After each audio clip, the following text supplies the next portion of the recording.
अस्सलामुअलैकुम स्टूडेंट्स। आज का हमारा टॉपिक जो है वो नेफ्रॉन का है। हम पहले डिस्कस कर चुके हैं किडनी के स्ट्रक्चर को, जिसमें हमने जो है वो कहा कि उसका पैरेन्काइमेटस पार्ट होता है, ट्यूबुलर पार्ट होता है, लूप ऑफ हीलस है जहाँ पे डिप्रेशन है, वहाँ से पेल्विस निकल रहा है जो कि यूरेटर में ओपन होता है। पैरेन्काइमेटस मैस जो है उसमें दो हिस्से हैं, कॉर्टेक्स एंड मेडुला।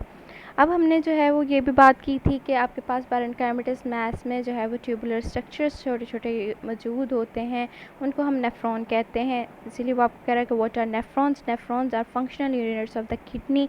ये ट्यूबुलर बेसिक स्ट्रक्चर है जिसने जो है वो फिल्ट्रेशन का काम करना है, यूरिन बनाने का काम करना है।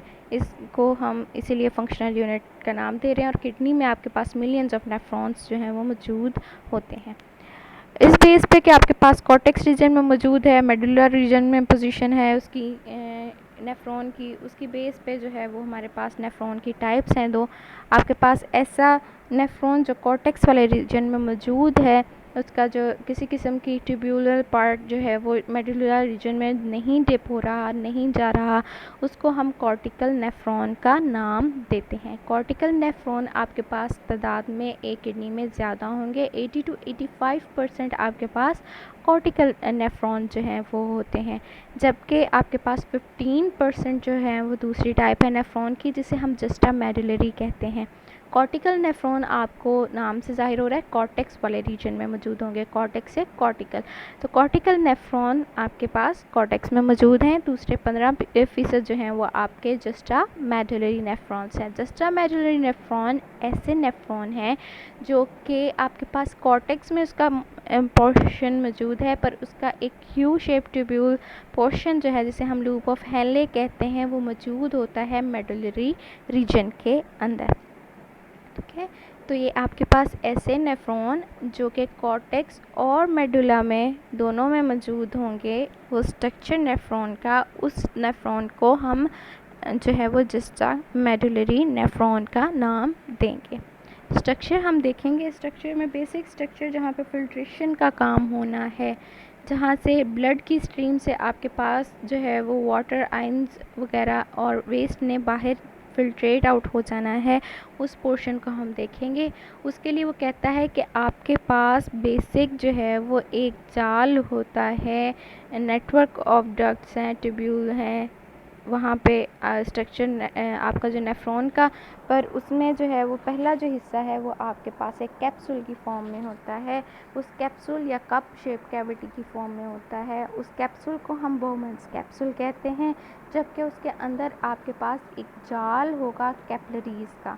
उस कैपिलरीज़ के जाल में ब्लड आ भी रहा है, उससे ब्लड वापस भी जा रहा है। उस कैपिलरीज़ के जाल को, जो गुच्छा आपको नज़र आएगा गोल सा, उसको हम ग्लोमेरुलस का नाम देते हैं। ठीक है, तमाम कैपिलरीज़ हैं वो इकट्ठी होके गोल गुच्छा या जाल बनाती हैं। कैपिलरीज़ का गुच्छा कहना ज़्यादा बेहतर है यहाँ पे। ठीक है, उसको हम ग्लोमेरुलस कहते हैं। उसके ऊपर नेफ्रॉन का जो ट्यूब्यूलर या डक्ट वाला जो पोर्शन है, उसका एक कप या कैप्सूल सा बना होता है, जिसको हम वॉमन्स कैप्सूल या फिर ग्लोमेरुलर कैप्सूल का नाम देते हैं। इनको दोनों को मिला के हम रीनल कॉर्पस्कल्स का नाम देंगे। ग्लोमेरुलस जो कैपिलरीज़ हैं, और नेफ्रॉन की जो ट्यूब पार्ट है उसका जो कैप्सूल बना हुआ है, बोमन कैप्सूल या ग्लोमेरुलस कैप्सूल, दोनों को मिला के हम रीनल कॉर्पस्कल्स का नाम देते हैं। नेक्स्ट बेटा आपको यहाँ पे स्ट्रक्चर दिखाया हुआ है, जिसमें आप देख सकते हैं रेड कलर का ग्लोमेरुलस पार्ट है। इसमें जो है वो आप देख रहे हैं कि ब्लड आने और जाने दोनों की जो है वो गुंजाइश है। इसके ऊपर एक कैप्सूल लाइक स्ट्रक्चर है। आपको जो कैपिलरीज़ का जाल नज़र आ रहा है उस पर ग्लोमेरुलस का नाम लिखा हुआ है, और जो कप शेप कैप्सूल है या कैविटी है अंदर जिसके ग्लोमेरुलस मौजूद है, जिसने कैविटी बनाई हुई है, वो ट्यूब्यूल का हिस्सा जो है वो बोमन्स कैप्सूल, सारा जो कैप्सूल बना रहा है वो बोमन्स कैप्सूल कहलाएगा। दोनों चीज़ें ग्लोमेरुलस प्लस बोमन्स कैप्सूल आपको जो नज़र आ रहा है, इसको रीनल कॉर्पस्कल्स का नाम देते हैं। रीनल कॉर्पस्कल से आगे आपके पास ट्यूब्यूलर हिस्सा है, जिस स्टार्ट जो है वो हम प्रॉक्सिमल ट्यूब्यूल कहते हैं। स्ट्रक्चर ऑफ नेफ्रॉन पे अब हम ट्यूबुलर पार्ट पे आ रहे हैं। ट्यूबुलर पार्ट में जो है वो कहता है कि आपके पास फ़िल्टर जो है वो बोमन कैप्सूल में जब चला जाएगा तो उसके बाद वो 3 रीजन से गुजरेगा। इससे पहले कि वो कलेक्टिंग डक्ट में जाए, जो बड़ी एक डक्ट है जिसने यूरिन कलेक्ट करना है। इसमें आपके पास कौन से 3 पोर्शन हैं? वो कहता है कि कन्वोलेटेड पोर्शन है, 2 हिस्सों में मौजूद है। एक आपके पास आगे वाले सिरे पे जो मौजूद है उसको हम प्रॉक्सिमल कहेंगे, बल्क खाता हिस्सा है, कन्वोलेटेड है, ट्यूब्यूलर पार्ट है, ट्यूब से ज़रा पतला हिस्सा, तो हम उसे ट्यूब्यूल का नाम देते हैं। पहले हिस्से पे मौजूद प्रॉक्सिमल ट्यूब्यूल, आखिरी हिस्से पे मौजूद जो कन्वोलेटेड ट्यूब्यूल्स होंगे उनको हम डिस्टल कन्वोलेटेड ट्यूब्यूल कहेंगे। आगे वाला प्रॉक्सिमल, पीछे वाला डिस्टल। प्रॉक्सिमल कन्वोलेटेड ट्यूब्यूल को हम PCT के नाम से भी डिनोट करते हैं, और आप डिस्टल कन्वोलेटेड ट्यूब्यूल को जो है वो DCT भी कह सकते हैं।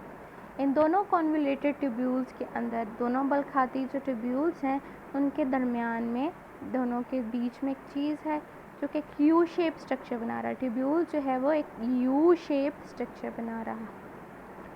लूप ऑफ रीनल स्ट्रक्चर भी हम इसे कह सकते हैं, इसे हम लूप ऑफ हेनले भी कहते हैं। वो जो यू शेप स्ट्रक्चर बन रहा है आपका ट्यूब्यूल का, उसको हम लूप ऑफ हेनले या लूप ऑफ रीनल स्ट्रक्चर भी कहेंगे। ठीक है, अब ये जो सारा स्ट्रक्चर है इसके ऊपर कैपिलरीज भी मौजूद हैं, पर आपके पास ये स्ट्रक्चर खुलना कहाँ पे है? खुलना है आपके पास एक बड़ी डक्ट के अंदर, ट्यूब्यूल के अंदर, जिसने हर डिस्टल कन्वोलेटेड ट्यूब्यूल से यूरिन को कलेक्ट करना है, इसलिए हम उसका नाम दे रहे हैं कलेक्टिंग ट्यूब्यूल का। उसके बाद हम ज़रा इसका स्ट्रक्चर देख लें। सिर्फ आपने brownish part, brown tubular part देखना है। उसमें जो है वो आपके पास ग्लोमेरुलस कैप्सूल यानी बोमन्स कैप्सूल मौजूद है। कन्वोलेटेड ट्यूब्यूल है जिसे हम प्रॉक्सिमल कन्वोलेटेड ट्यूब्यूल कहते हैं। फिर आपके पास एक लूप बन रहा है यू शेप, जिसे जो है वो हमने loop of nephron, loop of renal structure या फिर लूप ऑफ हेनले भी हम कहते हैं। डिस्टल पोर्शन है कन्वोलेटेड ट्यूब्यूल का। डिस्टल कन्वोलेटेड ट्यूब्यूल्स हैं बड़ी एक डक्ट में खुल रहा है, जहाँ पे और भी डिस्टल कन्वोलेटेड ट्यूब्यूल्स जो हैं वो ओपन हो रही होंगी। उस बड़ी डक्ट को हम कलेक्टिंग डक्ट का नाम देते हैं। आपको डॉटेड लाइन से जो है वो ऊपर वाला हिस्सा जो है वो कॉर्टेक्स का है, नीचे वाला हिस्सा जो है मेडुला का है। डॉटेड लाइन को उसने कहा है कि कॉर्टेक्स मेडुला का जंक्शन है, यानी जहाँ पे कॉर्टेक्स और मेडुला दोनों मिल रहे हैं। तो देखें ये आपके पास ऐसा नेफ्रॉन है जो कॉर्टेक्स में भी है और आपके पास मेडुला रीजन में भी है। इसको हम जो है वो जस्टा मेडुलरी नेफ्रॉन का स्ट्रक्चर जो है वो यहाँ पे कहेंगे कि डिस्कस कर रहा है। अब हम ब्लड सप्लाई देख लें कि कैपिलरीज़ किस तरह से अरेंज होती हैं। इसके ऊपर ज़ाहिर है कैपिलरीज़ के अंदर ब्लड है, वाटर है, यूरिया वगैरह सारा शामिल है। ब्लड स्ट्रीम ही हमारी बॉडी में सर्कुलेट करती है, तो उस ब्लड स्ट्रीम से ही जो है वो तमाम यूरिया निकालना है। नेफ्रॉन ने तमाम वेस्ट वहाँ से निकालेगा, और इसके साथ जब वेस्ट निकलता है तो वो वाटर और सॉल्ट्स को भी निकालता है, जो कि बाद में जो है वो एब्जॉर्ब हो जाते हैं। जितना बड़ा आपके पास लूप ऑफ हेनले होगा उतनी ज़्यादा बेहतर एब्जॉर्प्शन होगी, जितना छोटा होगा उतना जो है वो आपके पास यूरिन जो है वो डाइल्यूट फॉर्म में होगा, एब्जॉर्प्शन कम होगी। सो जस्टा मेडुलरी जो नेफ्रॉन है वहाँ पे लूप ऑफ हेनले ज़रा लंबा है, बड़ा है, वहाँ पे आपके पास जो यूरिन जो है वो कॉन्सेंट्रेटेड फॉर्म में बनेगा। ठीक है, अब ब्लड की सप्लाई देख लें। जिस ब्लड में जो है वो ऑब्जॉर्प्शन, जिससे एब्जॉर्प्शन और रीएब्जॉर्प्शन वापस होनी है, वो किस तरह से उसका कैपिलरीज़ का जाल मौजूद है। जब इसमें आर्टरीज़ आती हैं, छोटी आर्टियोल्स में कैपिलरीज़ जो है वो चेंज हो जाएंगी, जो कि कैपिलरीज़ में मज़ीद चेंज होगी। आपके पास जो कैपिलरीज़, जो ग्लोमेरुलस जो बेड है, वहाँ पे आपके पास आने वाला जो रास्ता है उसको हम एफरेंट आर्टियोल कहेंगे। जो वापस ब्लड लेके जा रहा है उसको हम इफरेंट आर्टियोल्स कहेंगे। नाम का फ़र्क देख लें, एफरेंट एंड इफरेंट। ए से एफरेंट, ई से इफरेंट। लेके आने वाला ए वाला यानी एफरेंट, और वापस लेके जाने वाला ई से जो आप नाम देख रहे हैं यहाँ पे इफरेंट आर्टियोल कहलाता है। द इफरेंट आर्टियोल्स देन फॉर्म, जब इफरेंट आर्टियोल्स यानी जो ग्लोमेरुलस से कैपिलरी से निकल आएगा, उसके बाद वो कहता है it forms the capillary network around the tubule. Tubular portion पे जो है उसने कैपिलरीज़ का एक मज़ीद जाल बनाना है। उस जाल को हम प्री ट्यूब्यूलर कैपिलरीज़ का नाम देते हैं। फिर वो कहता है कि for juxtamedullary nephron the portion of capillary that flow the loop of Henle deep into medulla is known as vasa recta. आपके पास ऐसा पोर्शन जस्टा मेडुलरी में जो पूरे लंबे लूप ऑफ हेनले के ऊपर वो कैपिलरीज़ का जाल मौजूद है, उस तमाम लूप के ऊपर जो लूप आपके पास मौजूद है उसको हम वासा रेक्टा का नाम देते हैं। ठीक है, ये आप देख लो, आपके पास जो है ये रेड जो है वो आपके पास आर्टरी दिखा रहे हैं जो कि ब्लड लेके आ रही है। ये ब्लड जब लेके जा रही है आपके पास ग्लोमेरुलस में, ये एफरेंट आर्टियोल है। ऊपर जब वापस लेके जा रही है वो इफरेंट आर्टियोल्स हैं। इफरेंट आर्टियोल्स ने मज़ीद जो है वो आपके पास कन्वोल्यूटेड पोर्शन पे बनाया हुआ है जाल। कन्वोल्यूटेड पोर्शन का जो जाल है, ये सारा तमाम जाल जो कैपिलरी का आपको नज़र आ रहा है, इसे हम प्री ट्यूब्यूलर कैपिलरी नेटवर्क का नाम देते हैं। प्री ट्यूब्यूलर कैपिलरीज के साथ देखें कि आपके पास लूप ऑफ हेनले के साथ एक लूप बन रहा है कैपिलरीज का, जिसमें जो है वो एक पोर्शन आपके पास ऑक्सीजनेटेड है और दूसरा जो है वो वेन्यूल्स बनाते हुए वेन में खुल रहा है जहाँ पर डीऑक्सीजनेटेड ब्लड होगा। ये जो लूप ऑफ हेनले के ऊपर मौजूद आपके पास लूप है कैपिलरीज का, इसको हम वासा रेक्टा का नाम देते हैं। तो ये पूरा एक नेफ्रॉन का स्ट्रक्चर है। मिलियंस ऑफ नेफ्रॉन मौजूद हैं। दो तरह के कॉर्टेक्स वाले 80 to 85% कॉर्टेक्स रीजन में सिर्फ मौजूद होते हैं, जहाँ पे प्रीट्यूब्यूलर कैपिलरीज मौजूद होती हैं। सिर्फ वो वाला पोर्शन आपके पास कॉर्टिकल नेफ्रॉन कहलाएगा, जबकि हमारे पास 15% कॉन्सेंट्रेटेड यूरिन बनाने के लिए जिस्टा मेडुलरी नेफ्रॉन्स होते हैं जो कॉर्टेक्स और मेडुला दोनों रीजन में किडनी के मौजूद हैं।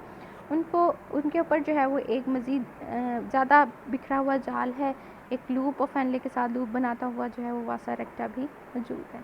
ये आपके पास दो टाइप्स थी नेफ्रॉन की, पूरा एक स्ट्रक्चर था। और अब हम इसका फंक्शन देख लें कि हमारे पास फंक्शन क्या है नेफ्रॉन का।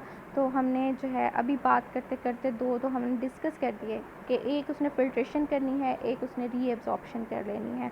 फ़िल्ट्रेट में जो है वो आपने देखा था आपके पास जो है ग्लोमेरुलस जो हैं वो जो कैपिलरीज होती हैं उनके अंदर ख़ास किस्म की ओपनिंग्स हैं। फिर और आपके पास जो बोमन कैप्सूल है उसके ऊपर स्लिट्स वगैरह मौजूद हैं। इन्होंने जो है वो फ़िल्ट्रेट जो है वो कैपिलरीज से बोमन कैप्सूल ने अपने अंदर ले लेना होता है। ख़ास किस्म की कैपिलरीज़ हैं, पोरस हैं ज़्यादा, जिससे जब ब्लड का प्रेशर आएगा तो फ़िल्ट्रेशन प्रेशर बिल्ड होगा। उस फ़िल्ट्रेशन प्रेशर की वजह से जो आपके पास वाटर है, आपके पास सॉल्ट्स हैं, यूरिया है, वो सारा फ़िल्ट्रेट आउट हो जाएगा बोमन्स कैप्सूल के अंदर।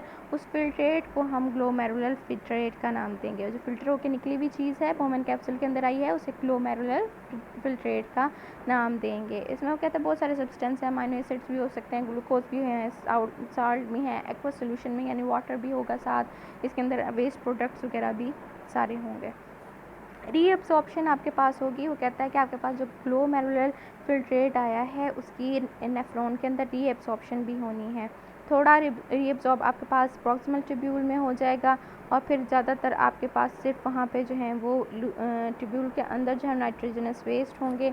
आपके पास मीडियम का जो है वो एक्वस सोल्यूशन जो है वो किस हिसाब से है वो आपके पास लूप ऑफ हेनले में भी एब्जॉर्प्शन होनी है, प्रॉक्सिमल डिस्टल ट्यूब्यूल में भी आपके पास होनी है। थोड़ी सी हिस्से में आप तमाम हिस्सा जो है मिला के रीअब्जॉर्ब कर लेगा यूज़फुल चीज़ों को, पीछे अमोनिया रह जाएगा और थोड़ा सा वाटर जिसने जो है वो यूरिन क्रिएट करना है, यूरिन बनाना है। इसके अलावा तीसरा फंक्शन आपके पास नेफ्रॉन का सिक्रेशन का भी होता है।